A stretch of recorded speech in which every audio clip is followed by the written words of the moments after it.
வணக்கம் நண்பர்களே, welcome to my channel CCF. So 2025 ICC Champions Trophy match 10 review தான் இந்த வீடியோல நம்ம பார்க்க போறோம். Between Afghanistan vs Australia at லாகூர். அன்பார்ச்சுனேட்லி மழைனால கால்ட் ஆஃப் ஆயிடுச்சுங்க. பட் ஒரு விஷயம் நல்லா புரிஞ்சுக்கோங்க, இந்த மேட்ச் ஓரளவுக்கு இருக்கும் நடந்தது. டாஸ் வின் பண்ணி பேட்டிங் எடுத்தாங்க ஆப்கானிஸ்தான். 273 வரைக்கும் அடிச்சாங்க. அதுக்கு முக்கியமான காரணம் சதிகுல்லா அட்டலோட சூப்பர் 85 பிளஸ் ஓமர் ஜாயோட இம்பார்ட்டன்ட் கேமியோ 67 ஆஃப் 63 பால்ஸ். இதனால தான் உங்களால 273 அச்சீவ் பண்ண முடிஞ்சது.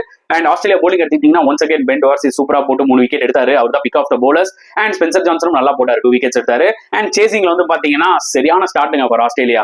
செம்ம காட்டுனாங்க. மேத்யூ ஷார்ட்டா இருக்கட்டும், டிராவிஸ் ஹெட்டா இருக்கட்டும். பட் ஆப்கானிஸ்தான் கிட்ட இருக்கிற ஒரே ப்ராப்ளம், நாக் அவுட் மேட்ச் வந்தா கேட்ச் விட ஆரம்பிச்சிருவாங்க. டிராவிஸ் ஹெட் பழமான கேட்சா ரஷித் கான் விட்டாரு, அதெல்லாம் பிடிச்சிருக்கலாம். 12.1 ஓவர்ஸ்ல 109 ரன்ஸ் அடிச்சு துவச்சிட்டாங்க. அதுக்குள்ள மழை வந்து பாத்தீங்கன்னா கால்ட் ஆஃப் ஆயிடுச்சு.